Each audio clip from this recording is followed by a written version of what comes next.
porque não tem como eu pular os juízes para falar sobre reis, né? Porque tem alguns juízes que foram muito importantes na terra, né? Depois que Josué morreu. Então foi assim, no capítulo de Josué, o finalzinho conta só que ele morreu. Então deu as divisões das tribos para cada um e conta que ele morreu. Então nós vamos começar no Juízes 1, capítulo 1.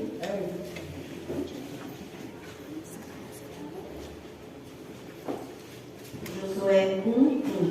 Juízes 1. Desculpa, Juízes 1. Que diz assim, versículo 1. E sucedeu, depois da morte de Josué, que o filho de Israel perguntaram ao Senhor. Que os filhos de Israel perguntaram ao Senhor, dizendo: quem dentre nós primeiro subirá aos cananeus para pelejar contra eles? Aqui a gente vê que eles já vão falando que quem morreu, Josué morreu. Então agora eles estão sem um líder espiritual para conduzir eles. E aí a gente vê que eles perguntam ao Senhor quem iria subir contra os cananeus. Porque lembra o que a gente leu? Que como a Bíblia fala que aqueles reis que estavam tudo no centro de Canaã, que é Israel, quando eles se uniram para ir contra Josué, os gibeonitas não foram, fizeram aliança com o povo de Israel, e aí nisso eles se revoltaram contra Gibeão, porque Gibeão tinha vindo contra o povo, tinha se aliançado com o povo de Israel. E aí o que aconteceu? O povo de Israel ajudou os gibeonitas, porque eles haviam feito uma aliança. Quando chegou lá no meio, porque era no centro de Canaã, houve aquela guerra e Deus deu vitória de todo aquele território. Então todo o meio, então aí você imagina no mapa, o mapa de Israel. Então todo o meio de Israel, que era Canaã, Deus já tinha dado para Josué e todas as tribos. E aí Josué começou a dividir as tribos ali no livro de Josué. Quando chega aqui em Juízes, eles já estão alojados no centro de Canaã. Só que eles precisavam conquistar os países ao redor, né? Que naquela época falar de país, mas não eram. Eram uma maioria de pessoas, mas não era país igual o nosso país, Brasil, né? A quantidade de território era menor, né? Porque o Brasil até é um país muito grande. E aí eles começaram a falar, então quem vai agora para o norte da terra de Cananeu, do Jebuseu, dos Ferezeu? Por quê? Porque eles invadiram o meio e conquistaram o meio, mas as laterais todas precisavam ser conquistadas.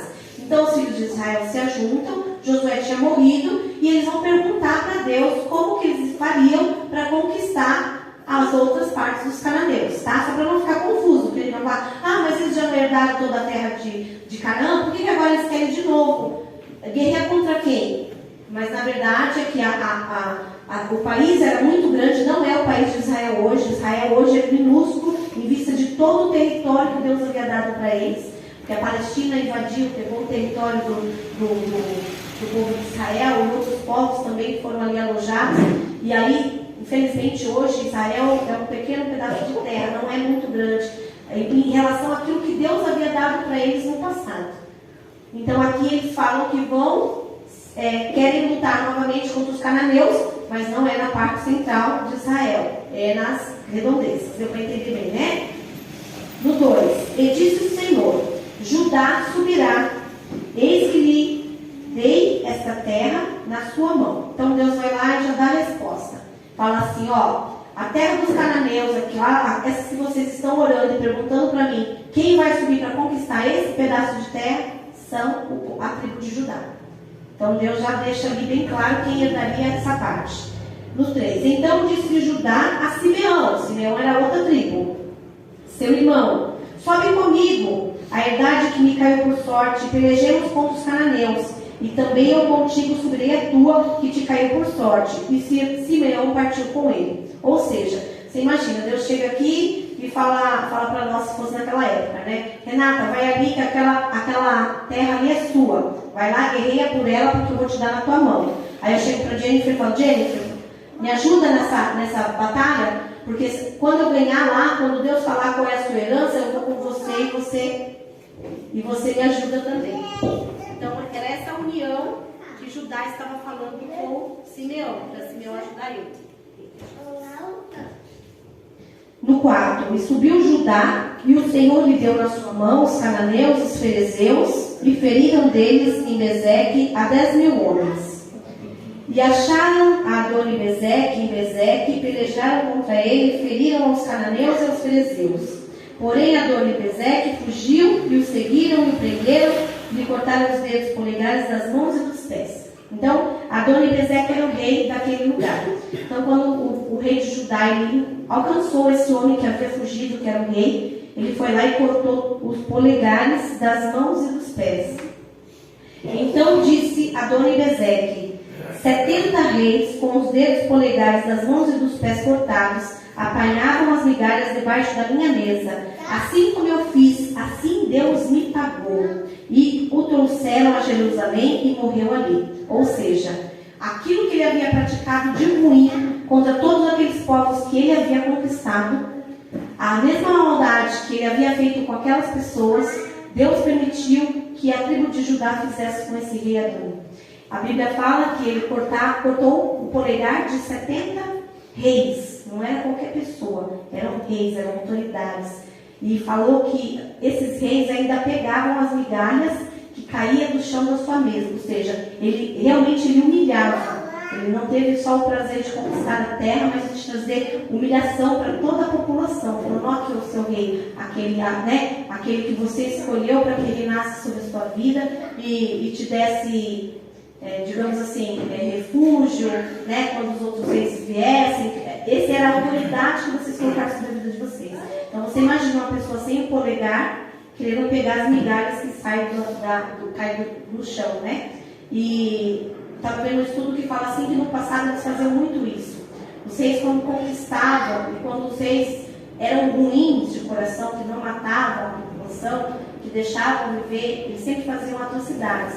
E uma delas era essa: cortava o dedo do pé, o polegar e da mão, porque falou assim que eles nunca mais iam poder manusear uma arma, ou seja, iam ficar inválido para a guerra, e também não ia conseguir se apoiar direito nos seus pés, não ia ter equilíbrio, né? Então, a pessoa que não tem o dedo no pé, ela não tem muito equilíbrio do seu corpo, né? Porque o dedo do pé é aquele que, né, dá o equilíbrio para o corpo todo. A gente acha, né, o dedo tão pequeno, né, a gente acha que é pouca importância, mas não é. Eu tive um tio, hoje ele é falecido, que por causa da diabetes ele perdeu o dedão do pé. E ele tinha que andar de muleta, porque ele não se equilibrava. E olha que foi um dedo só do pé, só um dos polegares do pé, ele perdeu e ele não tinha equilíbrio. Então a gente vê, né, como Deus é perfeito. Então a gente fala assim, às vezes sair um membro do corpo de Cristo, ele faz falta. A igreja, eu creio que perde o equilíbrio, porque senão Deus não nos compararia ao corpo, né? Então aqui todos nós somos importantes, cada um de nós tem uma importância diante, né, da casa do Senhor, para a obra do Senhor. Cada um tem o seu chamado diferente e todos são importantes, porque faltando um, nós podemos ficar desequilibrados, né? E nós, como igreja, nós temos que, né, nos firmar para a gente também não sair do foco e deixar com que a obra que o Senhor começou na nossa vida venha ficar parada. Voltando aqui, eu estou no 8, né? Porque os filhos de Judá pelejaram contra Jerusalém e a tomaram e a feriram ao fio da espada, e a cidade puseram a fogo. Então fala que Judá pelejou contra a cidade que? Jerusalém. Colocou fogo, né, sobre a cidade e feriu a todos ao fio da espada. Depois os filhos de Judá desceram a pelejar contra os cananeus que habitavam nas montanhas e no sul, tá vendo? E nas planícies. Então, foi dando algumas direções de qual seria o povo lá que eles iam destruir. Partiu Judá contra os cananeus que habitavam em Hebron. Era, porém, antes o nome de Hebron Kiriat-Arba, ferido a Cesar, a Emã e a Talmai. Dali partiu contra os moradores de Derbe, e era antes do nome de Derbe Kiriat-Sefer. Ele disse Caleb: quem feriria Kiriat-Sefer e a tomar, lhe daria minha filha Aquisá por mulher. Então aqui, até Caleb, né, falou que quem ajudasse ele a ferir essa cidade, a entrar nessa cidade, ele daria a sua filha por esposa, né? E tomou a Otiniel, filho de Kenaz, irmão de Caleb, mais novo do que ele. E Caleb lhe deu a sua filha por mulher. E sucedeu que, vindo ela a ele, a persuadiu que pedisse um campo a seu pai, e ela se apeou do jumento, saltando, e Caleb lhe disse: que é o que tens? E ela lhe disse: dá-me uma bênção, pois me deste uma terra seca, dá-me também fontes de água. E Caleb lhe deu as fontes superiores e as fontes inferiores. Então aqui fala de uma aliança que esse filho, que Caleb fez. Caleb ele falou assim: ó, quem me ajudar a invadir a minha terra, eu vou dar, né, por herança a minha filha por casamento. E Otiniel, que era um dos irmãos mais moços dele, falou: não, eu vou te ajudar e você me dá sua filha. E deu. Só que quando ele se casou com a filha falou: peraí, meu pai só me deu uma terra que é seca. Não tinha água naquela região que ele deu a terra. E aí ela foi lá, né, agarrou do jumento, desceu do jumento, falou para o pai: me dá uma outra parte da terra. E o pai foi lá, deu uma parte para ela das fontes lá, né, que tinha água, um pedaço de terra. Então é isso que fala. Eu estou só passando rapidinho essa parte porque eu quero chegar numa parte importante, tá bom? No 16. Também os filhos do Queneu, que era sogro de Moisés, subiram da cidade das palmeiras com os filhos de Judá ao deserto de Judá, que está ao sul de Arade, e foram e habitaram com o povo. Foi-se, pois, Judá com Simeão seu irmão, e feriram os cananeus que habitavam Zefate, e totalmente a destruíram, e chamaram o nome dessa cidade Orma. Tomou mais Judá Gaza com seu termo, e Asquelon com seu termo, e a Ecrom com seu termo.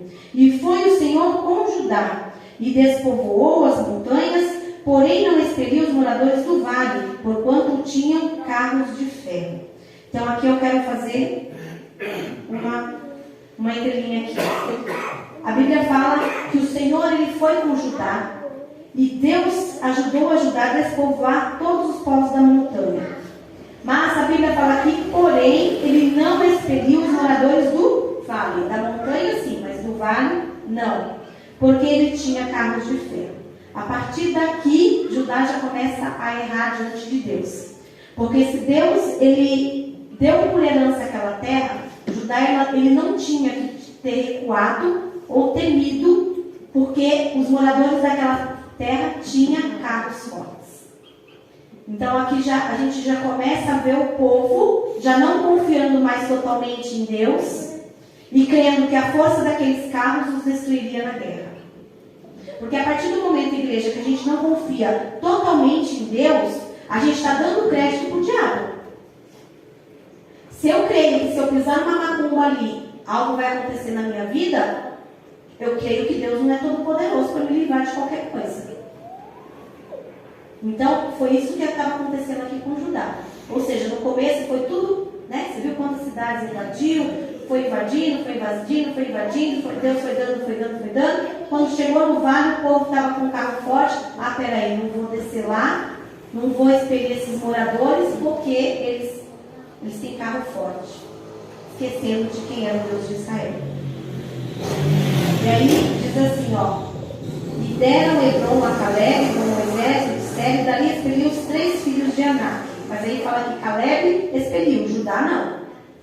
Porém, os filhos de Benjamim não expeliram os jebuseus, que habitavam em Jerusalém. Antes, os jebuseus habitavam com os filhos de Benjamim em Jerusalém até o dia de hoje. Então, aqui a gente vê que Benjamim, a tribo de Benjamim, também não expeliram os moradores daquele lugar. Agora eu quero pular com vocês para o versículo 27, que vai dizer assim, ó. A outra tribo, Manassés. Nem Manassés expeliu os habitantes de Bet-Sean, nem dos lugares de sua jurisdição, nem a Tanak com os lugares da sua jurisdição, nem os moradores de Dor com os lugares da sua jurisdição. Então, se a gente for ver, vai falar de vários lugares ali que eles não expeliu. No 28, e sucedeu quando Israel cobrou mais forças, fez do cananeu tributário, porém não os expeliu de tudo. Aí aqui começa o grande erro. Judá recompôs as suas forças, foi para expelir o povo, mas não expeliu e quis fazer o povo o quê? De escravo, tributário. Vocês vão ficar com esse pedaço de terra, a gente não toma de vocês, mas vocês vão trabalhar na terra e vocês vão me dar uma porcentagem de imposto das coisas, vão trabalhar nessa terra e vai me dar as coisas.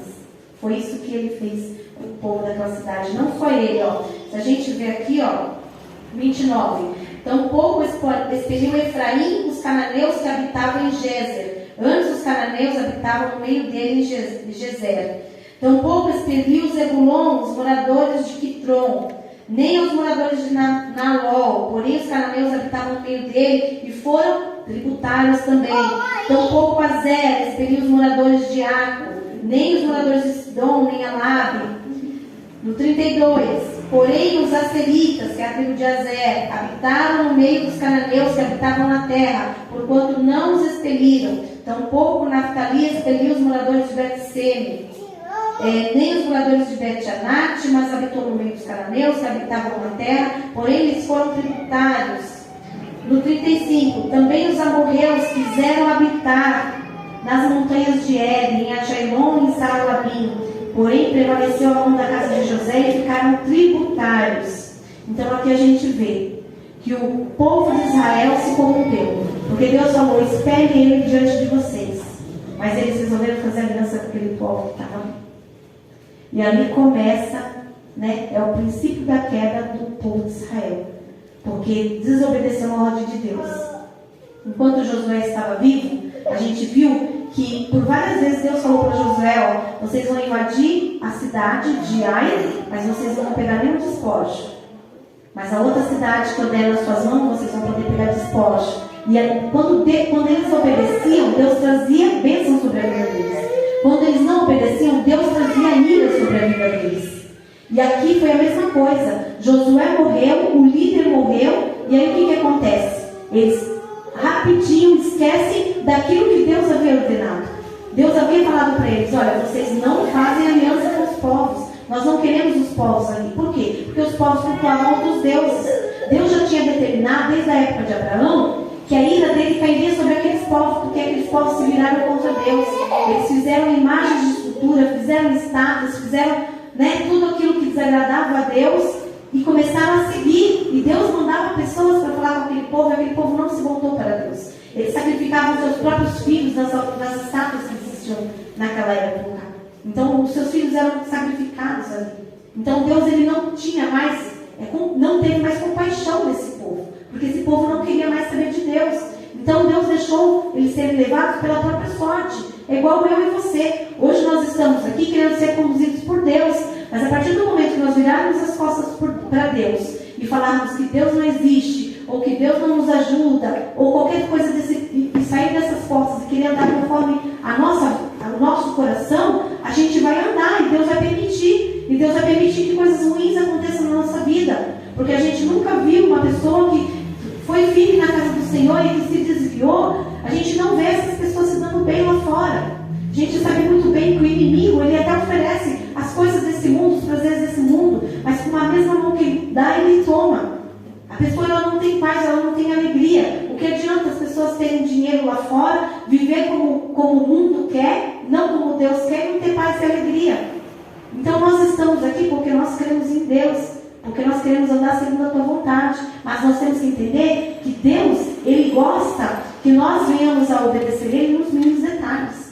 Não é só no montante. Senhor, eu não mato, já está tudo bem.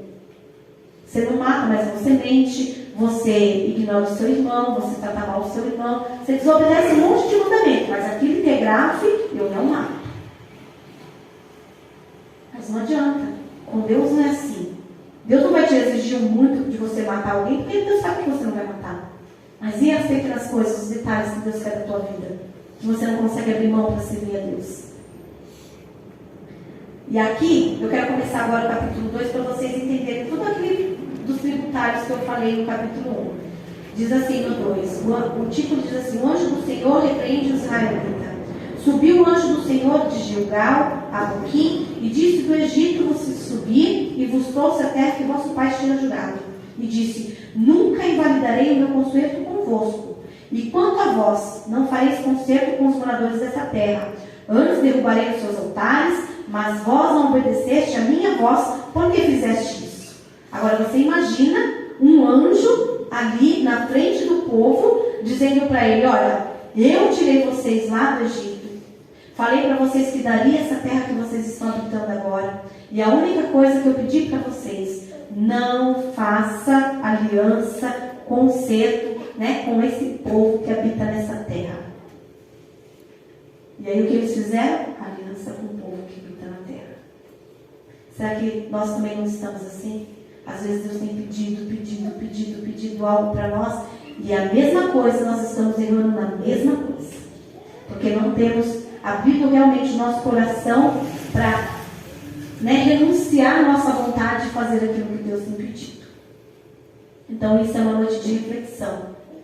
Deus, ele pedia para o povo: olha, eu vou te dar aquilo que deseja o teu coração. Vocês eram escravos, vocês não tinham terra, vocês trabalhavam para ganhar o seu sustento do dia.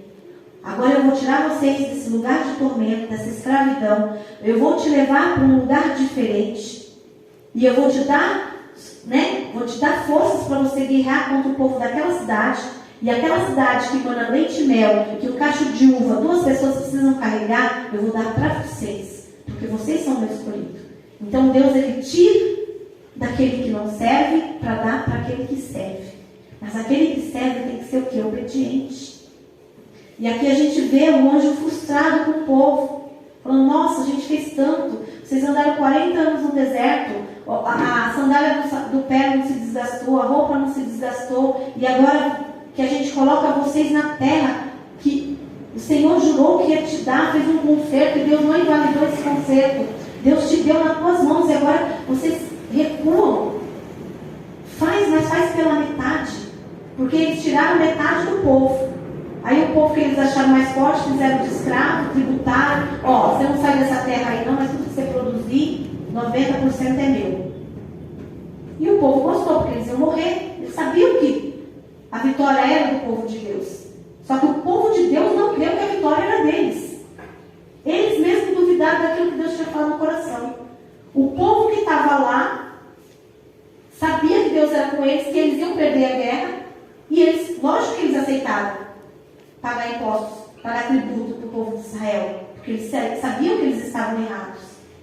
Só que o povo de Israel não vigiou. E que eu e você venhamos vigiar naquilo que Deus tem pedido para nós. Continuando aqui, no 3, no 2, finalzinho do 2, ele fala: mas vós não obedeceste a minha voz, por que fizeste isso? O anjo ainda pergunta: por que vocês fizeram isso? Vocês não tinham conhecimento da verdade? Vocês não sabiam aquilo que Deus tinha pedido para vocês?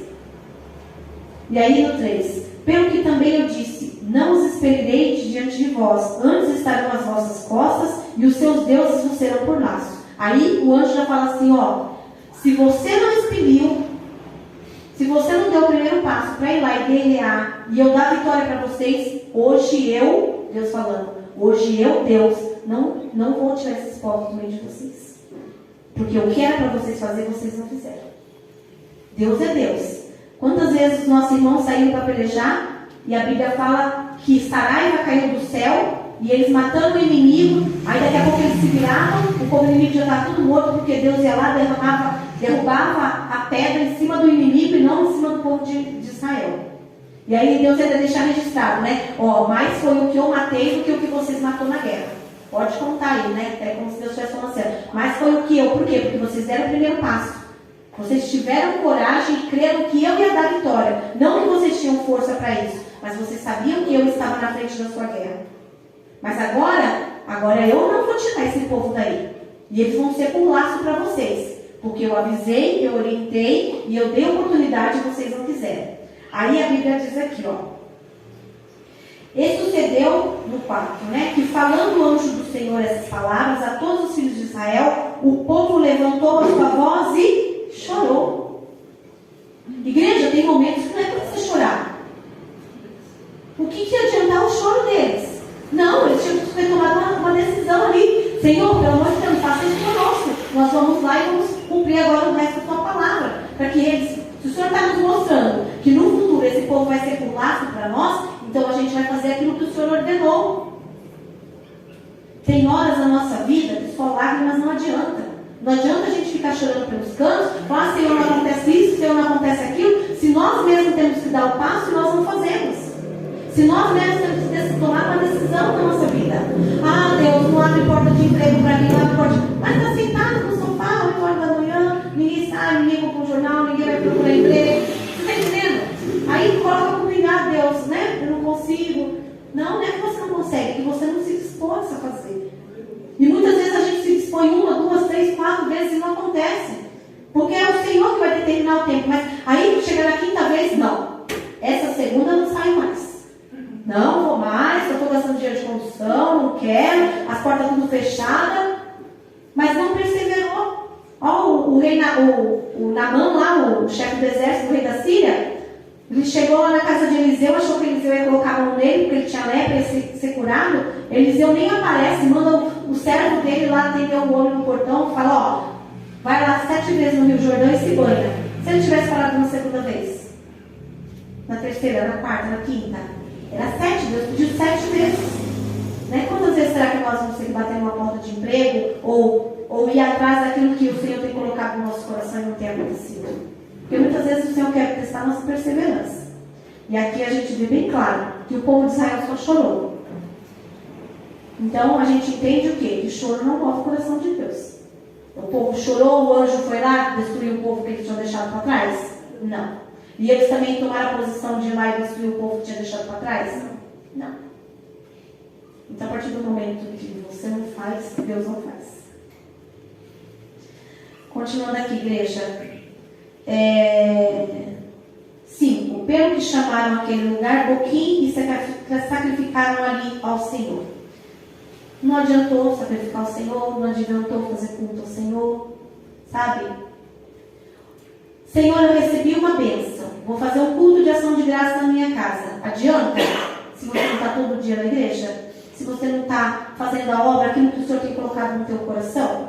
Eu não falo nem todo dia, lógico, todo mundo, cada um tem seu compromisso, sabe das suas dificuldades, mas, sabe, trabalho na semana, venho no domingo, venho na segunda, venho no dia da minha folga, mas estou ali, estou orando, estou jejuando, estou buscando, estou lendo a palavra. Agora não, tem pessoas que não. Recebeu uma bênção, nunca veio na igreja, mas o dia que recebeu a bênção, quer fazer um culto em casa de ação de graça. Você passou 365 dias do ano sem lembrar quem é Deus. Aí porque ganhou um carro, quer agradecer? Não é assim. Nós cristãos temos que ter comunhão com o nosso Pai. Ele é o nosso Pai, Ele é o nosso Criador. A Bíblia diz que Adão e Eva se esconderam no paraíso e Deus vinha toda tarde conversar com eles. E mesmo eles tendo pecado, comendo da fruta, Deus desceu de novo para falar com eles. Aí a gente fala, eu sou pecador, eu faço isso, aquilo de errado. Não vou nem orar. Não, não é assim, não. Deus, ele não olha para essa nossa limitação. Nessa nossa, né? Que a gente se diminui, sempre se sente inferior. Deus não olha para isso. Deus, ele quer ter comunhão conosco. Deus, ele olha para nós e fala, filho, você não vai conseguir sair do pecado, do erro, daquilo que está errado na tua vida, se você não me procurar. Se você não tiver comunhão comigo. Deus não sabia que Adão tinha pecado? Tinha comido do fruto que ele pediu? Para não comer? Deus sabia, mas ele queria continuar a comunhão com Adão. Ele queria continuar conversando com Adão todas as tardes. E Deus também, ele quer ter essa comunhão conosco. Porque muitas vezes nós erramos, mas o Senhor, ele não vai se afastar de nós. Quem se afasta de nós somos Deus. Nós nos afastamos de Deus. Só que quanto mais nós andamos dando um passo para trás de Deus, mais nós vamos nos aproximando do pecado. Porque mais a gente não tem forças para sair do erro que nós estamos. Então Deus, ele nos dá essa orientação, que ele quer comunhão com o povo. Aqui você vê que Deus, ele fica triste. E ele fala, não adiantou nada, porque a gente não vê que mudou nada. Aí aqui no versículo 6, igreja, vai falar assim, ó. E havendo Josué despedido o povo, foram-se os filhos de Israel, a cada um a sua idade, para possuírem a terra. Esse versículo aqui não faz parte desse capítulo. Eu já falei para vocês que a Bíblia não é cronologicamente correta. Lá, lembra no capítulo 1, que nós lemos que Josué já tinha morrido? Então essa parte aqui é de uma parte lá de trás ainda, tá bom? Porque fala assim no 7, ó. E serviu o povo ao Senhor todos os seus dias de Josué, todos os dias dos anciãos que prolongaram os seus dias depois de Josué, e viram toda a grande obra do Senhor, a qual ele fizera a Israel. Ou seja, ele está falando assim, ó, que mesmo depois de Josué morrer, os anciãos que existiam naquela época, que viu todas as maravilhas que Deus fez, continuam cultuando a Deus. Ele somente não obedeceu em tirar o povo da terra, mas eles continuaram cultuando a Deus, serviam só a Deus, tá bom? Agora no 10 fala assim: e foi também congregada toda aquela geração a seus pais, ou seja, morreu toda aquela geração. E outra geração após ele se levantou, que não conhecia o Senhor, nem tampouco a obra que fizera a Israel. Esse versículo é muito profundo. A gente vê que na lei do Senhor, Deus ele dá uma ordenança para o povo. Ele fala assim, olha, quando você estiver andando com seu filho, em todo momento que você estiver falando com seu filho, fale de Deus, fale do Senhor, fale das maravilhas que o Senhor fez. Ele fala assim, coloque no umbral da porta os versículos da Bíblia, sente na mesa e converse com seu filho antes da comida sobre Deus, para que os filhos, a nova geração, não viesse se esquecer de quem era Deus. E aí o que acontece com o povo? Aquela geração morreu e os filhos nem sabiam quem era Deus. É exatamente isso que está falando. Por isso que a Bíblia fala, ensina o teu filho no caminho que deve andar. Ensina para que mais tarde ele não se desvie, porque ele sabe que quando você não estiver perto do seu filho, há um Deus que está olhando para ele. Há um Deus lá do céu vigiando os passos dele a todo tempo. Bom, às vezes eu amo o Antigo Testamento por causa dessa dureza de Deus, porque Deus, aqui ele é bem rígido, né? No Novo Testamento eu não vejo tanto essa coisa assim de falou, já aconteceu. Aqui na graça nós temos, né? Digamos assim, né? A gente não erra hoje, amanhã cai um raio. Aqui mais ou menos era isso, né? Você errava hoje, amanhã Deus já se mostrava o anjo, já mostrava tudo que estava fazendo de errado. Agora nos nossos dias não. E por isso eles eram assim, Deus era muito severo com o povo nessa questão. Porque Deus não tinha eles por inocentes, porque eles sabiam quem era Deus. E aí aqui fala que eles não, né, ensinaram o filho dele. Porque, no 11. Então, os filhos de Israel... no 10. E também congregada toda aquela geração, a seus pais, outra geração após eles se levantou, que não conheciam o Senhor. Tá vendo? Deixou bem claro aqui, nem tampouco a obra que fizera Israel. Oxe, como que os jovens que nasceram naquele lugar, os filhos não sabiam que Deus tinha tirado eles do Egito? Né? Então, eu creio assim que não foram todos, mas foi uma grande maioria. Para se esquecer, para Deus deixar registrado na Bíblia. No 11. Então fizeram os filhos de Israel que parecia mal aos olhos do Senhor e serviram a quem? Aos Baalins. E os Baalins é o quê? Quem é o deus do cananeu? Baal. Baalins é o plural, né? Os deuses Baalins. Aí eles já se corromperam porque esqueceram quem era Deus. Então que eu e você não venhamos esquecer quem é Deus. Deus soberano. 12. Deixaram o Senhor Deus de seus pais, que tiraram da terra do Egito, e foram-se após outros deuses, dentre os deuses das gentes que havia ao redor deles, e encurvaram-se a eles e provocaram o Senhor a ira. Eu sempre falo isso porque eu acho isso muito, muito profundo. Se nós cairmos na mão do inimigo, a gente ora a Deus e Deus nos livra. E se nós cairmos na mão de Deus? Como o povo fez aqui, e provocaram a ira do Senhor. 13. Porquanto deixaram o Senhor, serviram a Baal e a mulher de Baal, que era Astarote. Eram duas imagens de escultura. Pelo que a ira do Senhor se acendeu contra Israel e os deu na mão dos roubadores. E os roubaram e os pegou na mão dos seus inimigos ao redor e não puderam mais estar de pé diante de seus inimigos. Até então, todas as guerras, Deus estava com eles e dava vitória. A partir do momento que eles começam a cultuar outros deuses, servir outros deuses, Deus fala que Deus entregou eles nas mãos dos roubadores e os roubadores o roubaram. Então você imagina, né? Você produz lá o seu alimento, porque antigamente era muita agricultura, e aí no final da sua colheita vem os roubadores, roubam tudo que é seu, rouba seu gado, rouba seu alimento. Sendo que era um povo forte, né, valente, que venceu um monte de guerras, porque Deus era com ele, mas a partir do momento que eles, né, se voltaram as costas contra Deus e deram créditos às imagens de escultura, Deus foi lá e permitiu que o inimigo viesse sobre a vida deles. No 15. Por onde quer que saíam, olha só, a mão do Senhor era contra eles para o mal. Então Israel nem precisava sair para pelejar, porque Deus não era com eles. Se eles conseguissem conquistar na força deles, amém. Mas Deus, mesmo assim, Deus acho que nem permitia que eles conquistassem nada pelas suas mãos. Como o Senhor tinha dito e como o Senhor lhe tinha jurado. E estavam em grande aperto. Então você vê, o povo que era para ser abençoado por Deus, que era para comer o melhor dessa terra, que era para viver numa terra de paz, a qual Deus seria o seu Senhor, e eles habitariam, né, em paz e alegria. De repente, o Senhor, né, vira as costas para ele e eles estavam em grande aperto. Então é assim na minha e na sua vida. Nós servimos um Deus vivo, e se nós não estivermos em obediência com aquilo que Ele quer de cada um de nós, nós vamos viver em grande aperto. Porque o nosso Deus, Ele não mudou. 16. E levantou o Senhor juízes que o livraram das mãos dos que o roubaram. Então aqui começa os juízes que eu falei. Naquela época não existia presidente, não existia rei, mas Deus começou a levantar juízes, porque os juízes eram a boca de Deus na terra.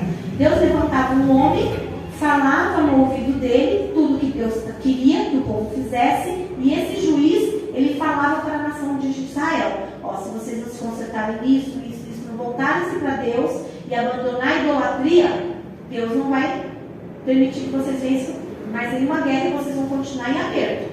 Mas se vocês se voltarem agora para Deus, Deus vai te dar vitória. Aí o povo rasgava as vestes, fazia culto, se voltava para Deus. Por quê? Porque eles já estavam no extremo do limite deles. E o juiz também livrava o povo, né? Livrava porque Deus dava umas estratégias aí, né? Que você tá falando. 17. Porém, tampouco ouviram aos juízes. Então Deus já faz um de resumo aqui. Que nem os juízes eles ouviram. Antes se prostituíram após outros deuses, encurvavam-se a eles, depressa se desviaram do caminho por onde andaram seus pais, ouvindo os mandamentos do Senhor, mas eles não fizeram assim. E quando o Senhor lhes levantava juízes, o Senhor era com o juiz, e os livrava da mão dos seus inimigos, todos os dias daquele juiz, porquanto o Senhor se arrependia pelo seu gemido, por causa dos que apertavam e oprimiam. Deus, ele fala aqui, que na verdade esses 2 versículos é um resumo de todo o livro de Juízes. Então Deus fala assim que o povo começava a clamar a Deus, quando eles estavam em aperto, Deus ia lá, levantava um juiz, e o tempo de vida daquele juiz, o povo tinha paz.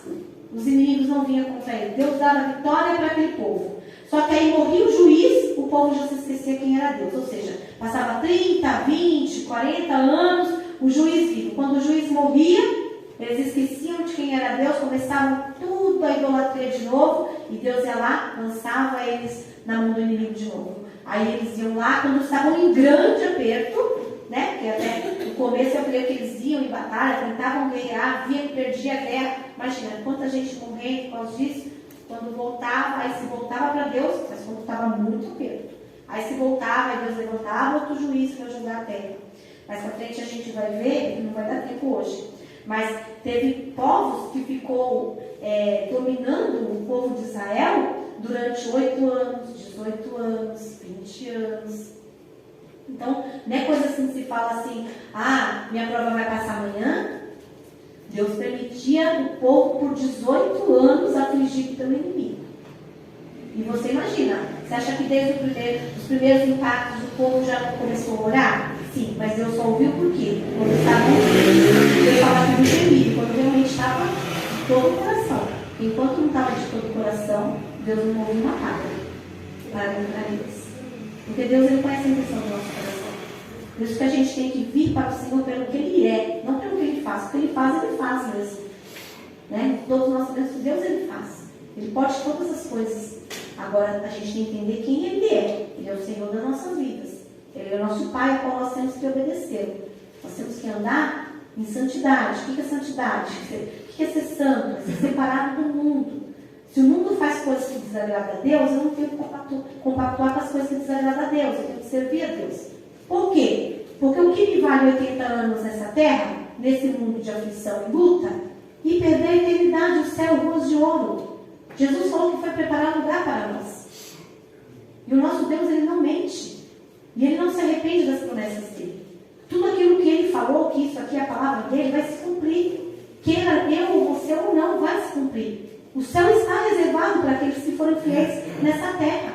Para aqueles que viverem em obediência nessa terra. Então, o que nos adianta 80 anos nessa terra? Se nós não formos no intuito de alcançar o céu, de alcançar a misericórdia de Deus. A nossa alma, ela não nasceu para morrer. Se a gente olhar o começo do Novo Testamento, os nossos irmãos passados viviam 900 anos. Mas Deus foi se irritando por causa do pecado do homem se voltar contra Deus. Deus falou, não, vocês vão viver até 120 anos. E aí teve um salmo que Deus falou, olha, até 70. Depois dos 70 é enfado e fadiga. Porque nem 70 não está aguentando mais vocês. Porque vocês não fazem o que é certo. Vocês não conseguem andar conforme a minha vontade. Só que hoje, eu e vocês estamos na graça. A Bíblia diz que Jesus veio, morreu, rasgou-se o véu, e hoje nós temos acesso ao Pai. E o Espírito Santo está nessa terra para nos ajudar. Porque a Bíblia fala que quando Jesus vier para recolher a sua igreja, o Espírito Santo não estará mais aqui. Ele que abre nossos ouvidos para entender essa palavra aqui, ele não vai estar mais aqui. E aí, para a gente entender essa palavra pela carne, vai ser muito difícil. Porque essa palavra não é fácil de ser entendida. Não é fácil. Eu me recordo, falo várias vezes para os irmãos, quando eu comecei no Evangelho, eu chorava de noite, porque meu sogro vinha e ministrava a palavra. Jesus andou sobre o mar. Lindo, maravilhoso. Chegava em casa e ia ler, cadê? Não entendia uma palavra. Parecia que estava falando chinês aquelas coisas ali. Eu não entendia, eu chorava. Aí voltava nele, ele me explicava, eu chegava em casa. Aí eu chorei, falei, não vou entrar no céu. Se eu não consigo entender a palavra de Deus, não vou entrar. Mas por causa da busca e insistência, nossa, Deus abre o nosso entendimento. Não de tudo, não de tudo. A gente vê que tem muitas questões até hoje que não são resolvidas da Bíblia. Deus não deixou respaldo. Muitos acham que Jesus vai vir antes da grande tribulação. Alguns acham que Jesus vai vir na grande tribulação. E outros acham que Jesus vai vir no final da grande tribulação. Ninguém consegue ter uma decisão concreta porque a Bíblia não dá respaldo. Mas Jesus vindo antes, depois, no meio ou no final, ele vai vir. Essa é a certeza nossa. Se nós vamos ter que passar pela luta, pela prova nessa terra, quando o anticristo estiver reinando, a gente não sabe. Deus sabe. Mas o que a gente precisa ter certeza é o hoje que nós estamos vivendo. O hoje nós temos que garantir a nossa salvação com Cristo. E a nossa salvação é feita pelos nossos méritos? É feita pelo que nós fazemos? Não. A gente tem que crer em Deus, que Ele é suficiente para nos abençoar e nos ajudar, nos tirar, né, de tudo aquilo que a gente faz errado. Ele pode nos ajudar. A gente não tem com quem contar. É só com Jesus. Então, igreja, nessa noite, nós vamos ficar só com esses versículos. Deixa eu só terminar de ler aqui. Qual que é o versículo que eu falei? 20? Nós lemos aqui? 20? 17? Então, vamos lá. 18. E quando o Senhor lhes levantava juízes, é verdade, 18 nós já vimos, 19. Porém sucedia que, falecendo o juiz, tornavam e se corrompiam mais do que seus pais, andando após outros deuses, servindo e encurvando-se a ele, nada deixavam das suas obras, nem do seu duro caminho. Então, de novo, Deus falando que eles voltavam a fazer as coisas que desagradavam a Deus, eles se serviam a outros deuses, encurvava-se a eles, falava que deixava nada das obras que aqueles deuses, né, colocavam diante deles para fazer, tudo eles faziam, né, e falava que não se desviava do duro caminho. Pelo que a ira do Senhor se acendeu contra Israel e disse: porquanto este povo traspassou o meu conserto que tinha ordenado a seus pais, e não deu ouvido à minha voz, tampouco desposarei mais diante deles a nenhuma das nações que Josué deixou, morrendo, para por elas provar a Israel se hão de guardar o caminho do Senhor, como seus pais o guardaram, para por ele andarem ou não. Assim o Senhor deixou ficar aquelas nações e não as desterrou logo, nem as entregou na mão de Josué. Aqui, quando Deus falou isso, Deus deu um basta. Ele falou assim: a partir de hoje, os povos que ficaram para trás, eu não vou mais permitir que Israel venha sobre eles. Aí Deus já endureceu o coração. Falou: não. Agora o povo de Israel não vai vir mais sobre esses povos. Eu vou deixar essas nações, para que por elas eu venha provar o povo de Israel. E aí a gente vai ler no capítulo 3 quais foram as nações que Deus deixou. E aí Deus levanta essas nações de tempo em tempo para ir contra o povo de Israel. Porque assim, o povo de Israel estava fazendo algo de errado. No passado Deus enviava um anjo e falava: olha, vocês estão fazendo algo de errado. Aí Deus falou assim: agora não vou mais nem mandar anjo. Essas nações aí que vocês vão aniquilar, vocês não vão aniquilar, porque é elas que vão te fazer o meu julgamento sobre a vida de vocês, é isso que eu vou fazer. Eu vou permitir que o inimigo julgue vocês. Vou deixar que o inimigo julgue vocês quando vocês estiverem em desobediência. Mas quando vocês estiverem em obediência, eu vou colocar minhas mãos e vou mostrar que eu sou Deus sobre a vida de vocês. Nosso Deus é muito. Venhamos a servir a Ele, em espírito e verdade, crer em Deus, crer nos seus propósitos, crer em tudo aquilo que Ele tem nos falado. Não vamos depositar nossa confiança no inimigo, porque Deus, Ele pode todas as coisas. Se estamos passando por lutas e provas, temos que orar a Deus. A Bíblia diz que Deus não deixa os seus confundidos. Então, se nós orarmos realmente, com o nosso coração aberto, o nosso Deus, Ele vai abrir o nosso entendimento e vai nos mostrar por que nós estamos passando por essa luta. Aí Ele vai nos mostrar, só que aí quando Ele nos mostrar, a gente sabe que a gente não vai poder mais andar pelo caminho que a gente andou. Porque os nossos olhos foram abertos. Deus já nos deu o entendimento daquilo que Ele quer. Então a gente não venha mais a praticar os velhos erros. Porque Deus, Ele pode permitir novamente que o inimigo venha sobre as nossas vidas. Porque nós estamos na desobediência. Deus, Ele faz aliança conosco todos os dias. Porque todos os dias nós levantamos e Deus fala para nós, mais um dia eu te dando. Para você começar tudo novo. Todos os dias, igreja, que nós levantamos, é um novo dia a qual Deus nos oferece para nós fazermos tudo novo. Para que a gente deixe de fazer tudo aquilo que desagrada a Ele. E para que a gente venha realmente se render a Ele. E aí a gente vai ver as mãos do Senhor operando. Eu falo isso com toda a convicção. Porque Deus, Ele tem se mostrado presente nas nossas vidas, tem nos ajudado. E Ele tem ajudado muitos irmãos aqui. Nós estamos firmes até hoje. Se estamos até aqui, até o dia de hoje, é porque Deus tem nos sustentado. Então vamos continuar crendo, vamos continuar confiando, porque o nosso Deus, Ele é poderoso para manter a sua palavra de pé sobre as nossas vidas. Eis que estarei convosco até a consumação do século. Até o último dia da nossa vida, o Senhor estará conosco. Agora, se nós nos voltarmos contra Deus, Ele fará conosco a mesma coisa que aconteceu com os filhos de Israel. Ele permite que o inimigo vá, aperte o povo para o povo se voltar para Ele.